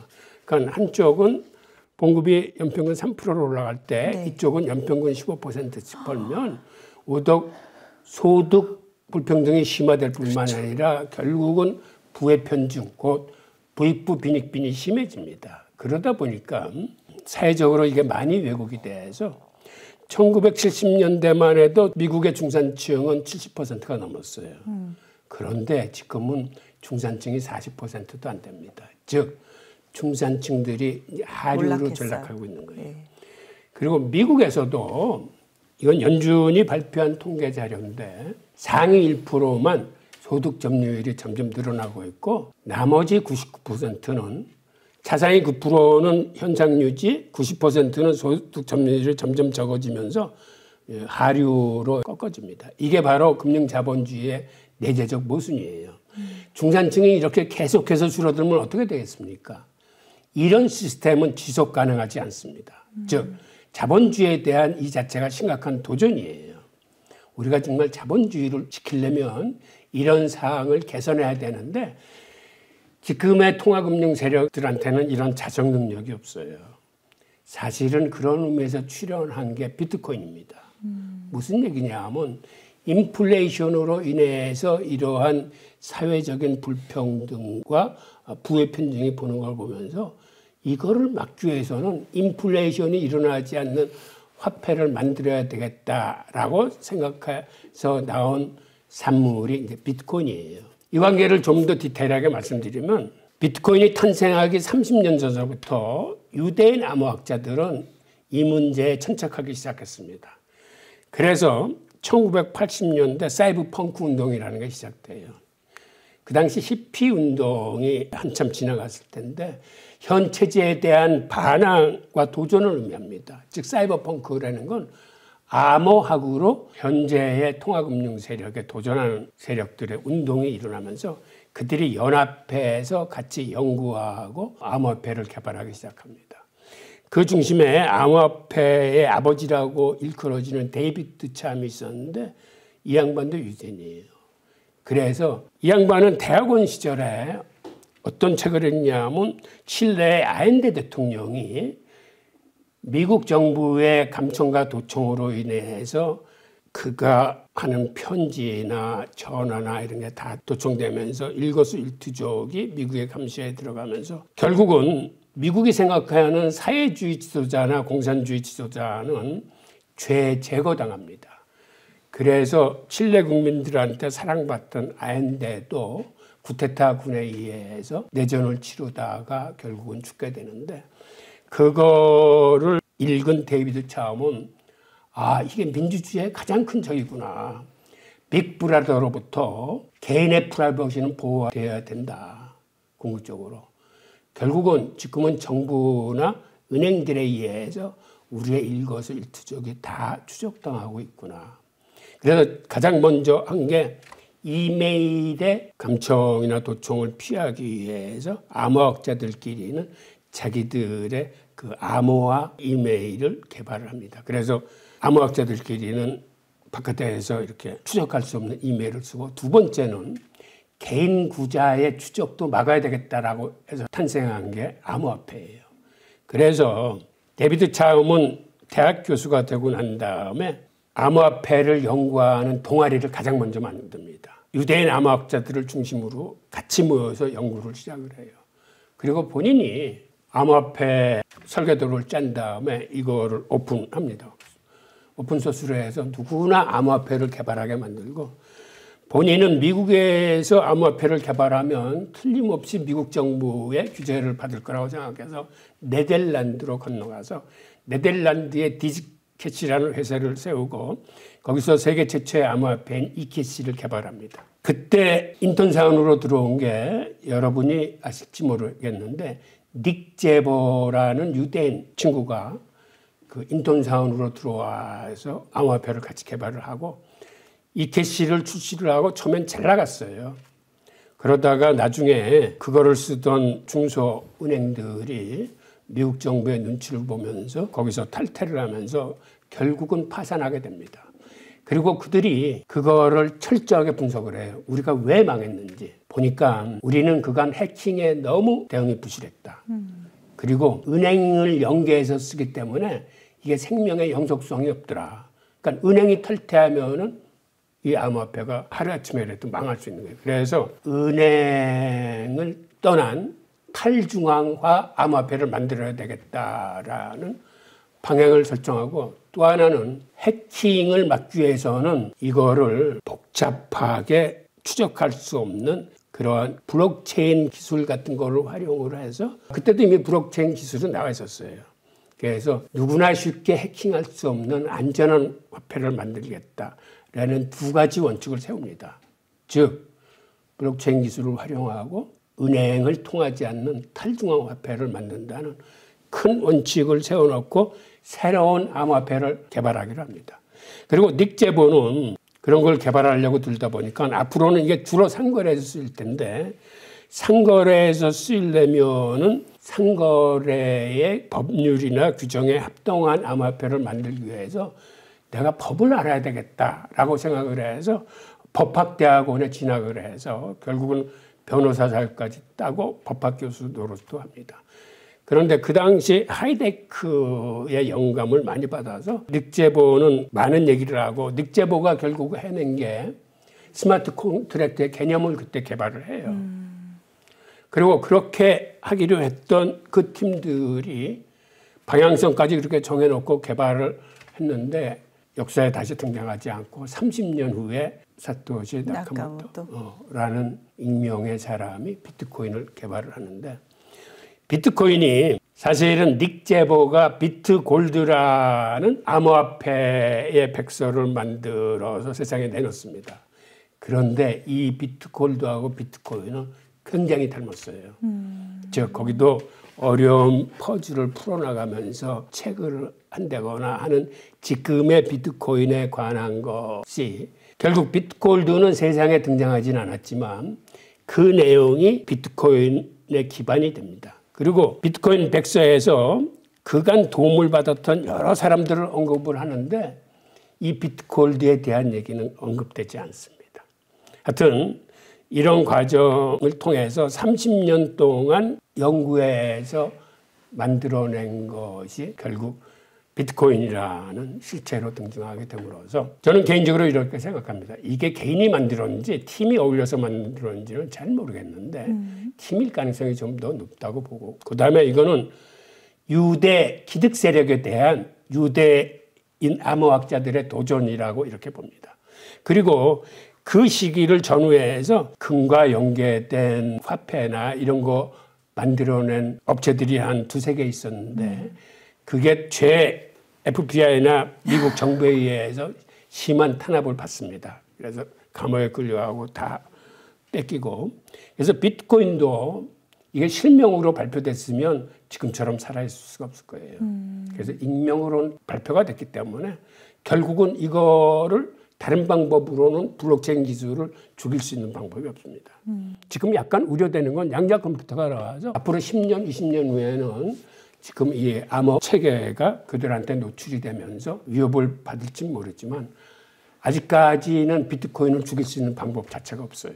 교수님 말씀하신 대로 진짜 양자 컴퓨터가 등장하면 블록체인은 무력화될 수도 있나요? 맞습니다. 양자 컴퓨터는 이 연산 속도가 워낙 빠르기 때문에 지금의 암호 산업 전체가 다 타격을 받게 될 거예요. 그래서 사실 다른 암호를 해독해내는 건 양자 컴퓨터가 굉장히 빨라요. 그 양자 컴퓨터의 원리라는 건 여태까지는 비트 0과 2를 교대로 쓰면서 온라인 정보 산업을 발전시켰는데 그 유비트라고 하는 양자 컴퓨터에서 쓰는 건 0과 1이 동시에 존재를 하면서 계산을 해내기 때문에 0과 1이 교대로 쓰이는 비트에 비해서 이 유비트는 계산 속도가 굉장히 빠르다고 그래요. 그런데 일부 과학자들의 얘기에 의하면 지금 비트코인을 해킹하려면 하루에 유비트를 뭐 150만 개인가 수준으로 계산을 해야 되는데 지금 할 수 있는 수준은 한 105개 수준이랍니다. 그래서 비트코인의 이 블록체인 기술을 해킹하기 위해서는 앞으로 시간이 빨라야 10년, 늦으면 한 20년 후에나 가능하다라는 이런 전망들이 있어요. 게다가 그렇게 되면 창과 방패의 싸움이 될 거예요. 즉 양자 컴퓨터가 비트코인을 해킹하려고 들면은 또 그거를 피해 나가는 방법을 비트코인 재단 측에서는 또 찾아내서 서로 창과 방패처럼 이러한 싸움이 시작되지 않을까라는 게 제 개인 견해입니다. 비트코인 재단이 있어요? 그러니까 사토시 나카모토는 커튼 뒤로 사라졌지만 그걸 옹호하는 사람들이 지금 재단을 만들어서 여러 가지 문제들이나 개선점들을 하고 있어요. 그러면 되게 재밌는 게 교수님께서 지금 말씀하신 대로 미국 정부는 그런 암호화폐를 만들려는 기존의 그 초창기 시도들을 무력화하기 위해서 엄청 노력했는데 이제 그게 안 되고 살아남았더니 이제는 오히려 미국이 비트코인을 전략자산으로 비축하겠다고 나온 거잖아요. 그럼 완전 반대 노선을 이제 타기 시작한 건데 이거 실현될까요, 교수님? 어떻게 보세요? 실현 가능성이 있어요. 왜 그러냐면 이걸 전략자산으로 비축하는데 특별한 큰 돈이 들지 않아요.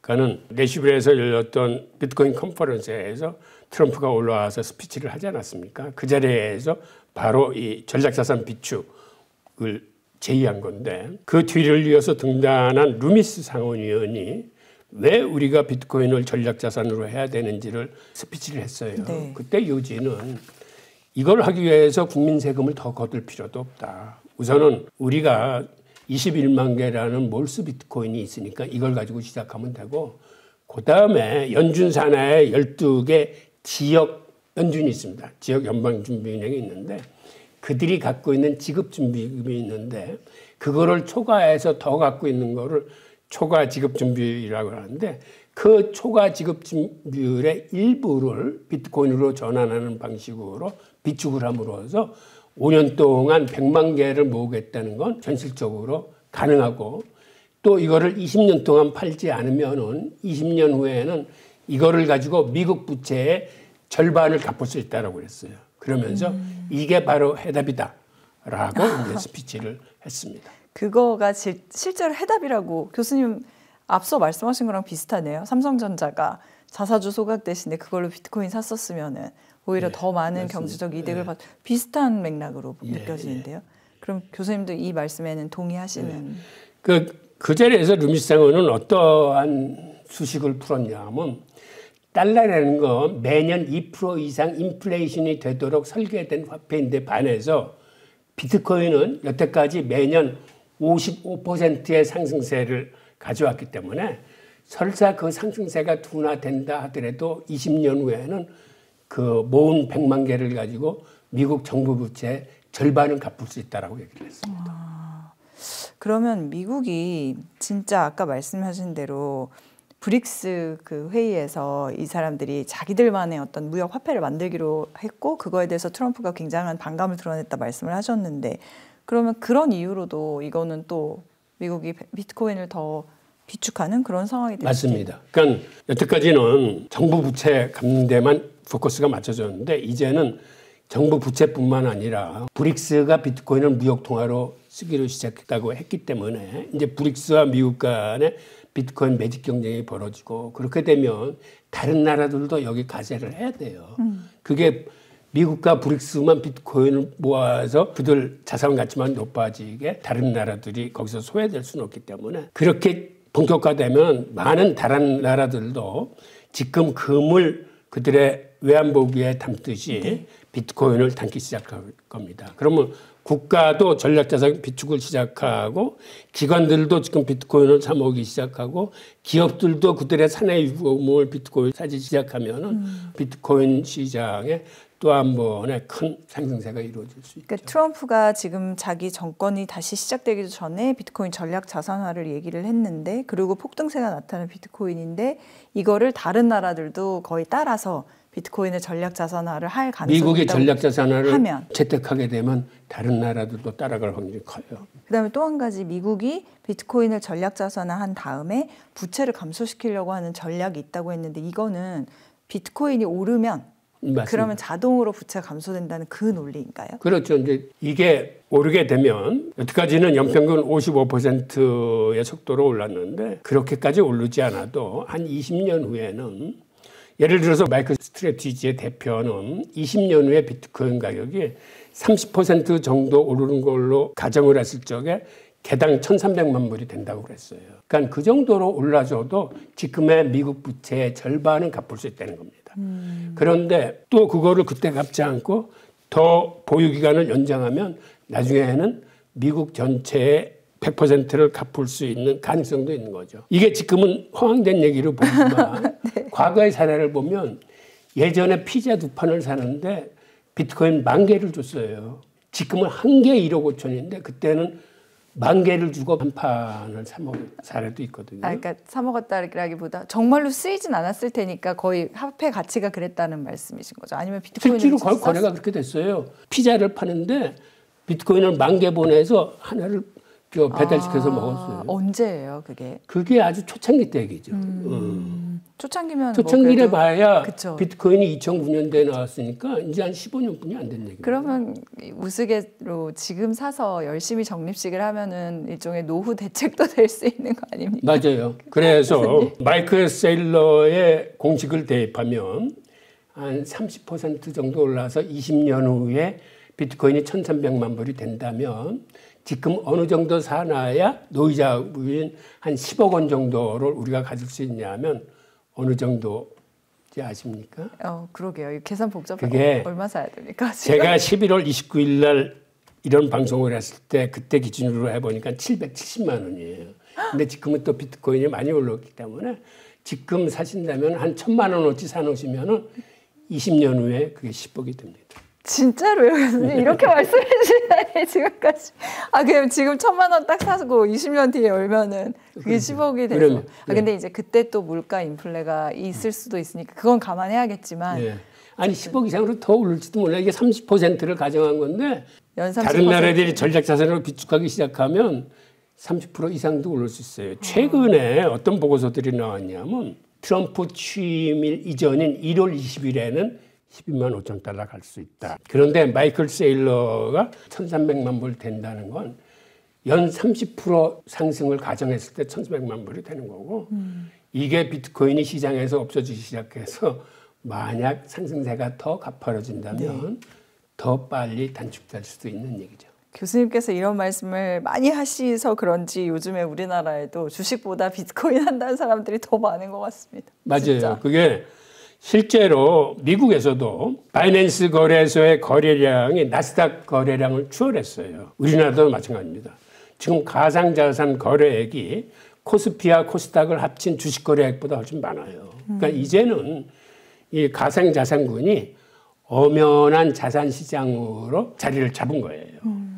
그리고 앞으로도 물론 오르기만 하는 자산은 없습니다. 한 20, 30%의 건강한 조정을 거치면서 이게 이제 우상향하게 되면 여기에 관심 있는 투자자들이나 이런 분들이 굉장히 늘어나게 되면서 생태계가 훨씬 더 커지고 그렇게 되면 이제는 정권이 바뀌더라도 이 시장을 함부로 건드리지는 못하게 될 겁니다. 그러니까 미국처럼 세계 모든 나라가 바꿔나갈 이런 형국에 우리나라 금융당국도 사실은 지금 갖고 있는 많은 법규들을 좀 해제를 해줘야 돼요. 우리나라는 아시다시피 법인이 비트코인 투자하지 못하고 일반인들도 비트코인 현물 ETF에 투자 길이 지금 막혀 있습니다. 그러다 보니까 간접 우회하는 방향으로 비트코인에 투자한 회사의 주식을 사는 그렇죠. 방향으로 이제 전환하는데 네. 이런 것들을 하루 빨리 미국과 같은 수준으로 빨리 쫓아가야 될 거예요. 과거에 어떤 일이 있었냐면 물론 애국적인 충정에서 이런 일이 벌어졌지만 스마트폰이 처음 나왔을 적에 한국에 3년간 수익 금지를 시켰어요. 즉 삼성전자 같은 데에서 스마트폰을 만들어서 우리 자국 산업을 보호하고 우리 스마트폰이 경쟁적인 우위를 갖도록 3년간 막아줬습니다. 그런데 그게 어떤 거를 의미하시는 줄 아십니까? 그 3년 사이에 우리나라 사람은 스마트폰을 보질 못했기 때문에 관련 앱이라거나 소프트웨어 개발해서 우리는 완전히 황무지가 됐어요. 그러니까 한 기업에 보호해주기 위해서 보호 장벽을 친 게 사실은 소프트웨어 개발 산업이나 앱 산업에서는 아주 치명적인 오판을 한 겁니다. 네. 뒤돌아서 보면 어느 게 미래를 위해서 바람직한 겁니까? 그 통해 우리나라는 소프트웨어 산업이 생각보다는 많이 낙후됐어요. 선진국에 비해서. 그러니까 이런 우를 앞으로 가상자산 시장에서 다시 범해서는 안 됩니다. 교수님, 이렇게 말씀해 주시니까 달리 한번 똑같은 질문일 수 있는데 우리나라에서 밈코인이라고 하는 것들의 인기가 사그러들지 않고 있는데 이 인기는 언제까지 계속될까요? 사실 그거는 이제 말씀드리기는 힘든데 밈코인은 사실은 특별한 기능성이 없기 때문에 이건 일종의 유행이에요. 그러니까 심리적인 유행인데 그래서 이거는 저는 굉장히 위험하다고 봐서 초보자, 입문자 분들한테는 우선 제일 중요한 게 변동성에 노출되는 걸 극히 자제하셔야 돼요.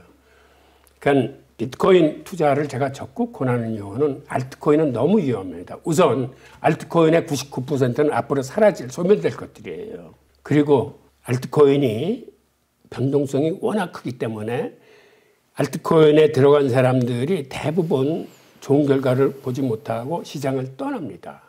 그래서 지금처럼 이렇게 비트코인 가격이 치고 올라갈 적에 우리 투자자분들은 비트코인을 갖고 계신 분들이 그렇게 많지 않아요. 오히려 알트 안 되겠네, 비트코인 가자 이렇게 가는 게 아니라 아예 떠나버려요. 네, 시장을 떠나요. 들어가서 갖고 있던 자금이 소진되면은 그걸 그래서 저는 가장 중요하다고 생각하는 게 특히 초보자일수록 왜 우리가 비트코인 쪽에 가중치를 더 둬야 되는지 그리고 왜 적립식으로 장기 투자를 하면서 그 분산 투자를 해야 되는지 마치 적금 들듯이 조금씩이라도 돈이 생기면 사 모아서 하는 게 왜 마음이 편한지 그래야 포모와 포드에 휘둘리지 않고 차근차근 우리의 재산을 이제 늘려갈 수 있습니다. 네, 교수님께서 아까 건강한 조정은 있겠지만이라는 말씀을 하셨는데 실제로 이제 비트코인을 투자를 하려고 들어가면은 일반적인 투자자들 입장, 특히 요즘 들어오는 사람들은 주식의 경험을 바탕으로 이 변동성은 두렵잖아요. 그런데 맞습니다. 그걸 가지고 비트코인의 과거를 보면은 진짜 막 8천만 원 가던 게 아까 말씀드린 것처럼 1년 만에 막 4분의 1토 막 나고 이런 변동성이 앞으로는 그러면 없을 거라고 보세요? 그 정도로? 아니 그거는 이제 함부로 예단은 못합니다. 앞으로 또 신용 경색 같은 게 들이닥치면은 또 어떤 변동성을 나타낼지는 몰라요. 그런데 일반적인 상황에서는 그런 큰 변동성은 오지 않을 겁니다. 그래서 보통 한 20-30%를 얘기를 해요. 네. 우선 비트코인은 다른 알트코인에 비해서 궁극적인 수익률은 더 높습니다. 그거는 비트코인 도미넌스가 얘기해 주고 있어요. 그리고 알트코인 중에서 대박을 치는 건 정말 극히 일부예요. 나머지는 다 수익률이 비트코인보다 못해요. 그래서 저는 가장 중요하게 생각하는 건 현란한 기법이나 주식처럼 사고 팔고 하려면은 비트코인 투자하지 마세요. 그렇게 해서는 승산이 없습니다. 비트코인은 가격 투자가 아니에요. 그러니까 언제 들어가서 언제 나오지 이렇게 하는 투자가 아니고 이건 가치 투자입니다. 비트코인의 철학과 사상에 동의하고 그 진정한 가치를 믿는다면 꾸준히 사모으는 적립식 분산 투자를 하십시오. 그리고 절대 팔지 마세요. 그건 제 얘기가 아니라 트럼프 얘기입니다. 트럼프가 내슈빌 컨퍼런스에서 Never sell your Bitcoin이라고 얘기를 했는데 그 양반 얘기가 맞아요. 우리가 얼마나 투자를 잘하는가 보다는 얼마나 건실한 정석 투자를 하느냐가 훨씬 더 중요합니다. 현란한 기법을 알고 다양한 기법을 통해서 수익을 내는 것보다는 공같이 묵묵하게 이렇게 하나를 정해놓고 투자를 하는 게 궁극적으로 나중에 훨씬 좋은 수익률을 갖다 드릴 겁니다. 홍익희 교수님께서는 이제 개인 유튜브 홍익희의 경제 산책이라는 그런 프로그램도 운영하고 계시고 코트라에도 뭐 30여 년 몸을 담으셨지만 그 이후에 또 세종대학교에서 학생들을 가르치시기도 했습니다. 그리고 지금도 어떻게 보면 이렇게 유튜브를 통해서 계속 강연을 해주고 계신 거라는 생각이 제가 오늘 들었고요. 교수님께서는 단순히 투자뿐이 아니라 비트코인의 철학과 사상을 이해한다면 이거를 왜 팔지 말아야 될지를 알 수가 있다 이런 말씀을 해주셨는데 그런 비트코인의 철학과 사상을 조금 더 잘 이해하려면 초보자가 모든 돈의 미래 비트코인을 보면 됩니까? 예, 저는 감히 그렇다고 말씀드리고 싶고요. 이 책은 제가 쉽게 썼습니다. 제 책이 생각보다는 읽기가 굉장히 쉬워요. 이게 처음에는 두툼해서 이게 한 500페이지 가까이 되니까 손이 안 갈지 몰라도 제가 왜 지금의 문제가 기축통화의 붕괴의 패턴서부터 과거서부터 현재 이루어지는 그 통화혁명의 과정을 쭉 쓰면서 거기서 제기했던 문제를 이렇게 논리적으로 쫓아가다 보면 자연스럽게 확신을 얻게 되고 비트코인은 확신이 있어야 장기 투자가 가능한 거예요. 그래서 비트코인에 투자하실 수 있는 그러한 지식을 같이 나누는 그러한 책입니다. 교수님 명함은 이렇게 보면은 이 뒤에 사진에 이제까지 쓰셨던 저서들이 쫙 있어요. 물론 유대인 경제사가 10권 되기 때문에 많이 차지하고 있지만 모든 돈의 미래 비트코인 읽고 그리고 그러면 그 다음에는 교수님께서 말씀해 주신 화폐혁명을 읽을까요? 아니 두 번째 그거는 이미 오래된 책이 되나서 그래요? 지금 이 책 한 권만 읽으시면 돼요. 이 책 한 권만요. 네, 숙제를 덜어주셔서 감사합니다. 교수님 오늘 정말 강의 같은 촬영 말씀 잘 들었고 저희가 또 앞으로 비트코인이 올라가면 그 장세 속에서 뵐 수 있으면 좋겠습니다. 오늘 감사합니다. 예, 감사합니다.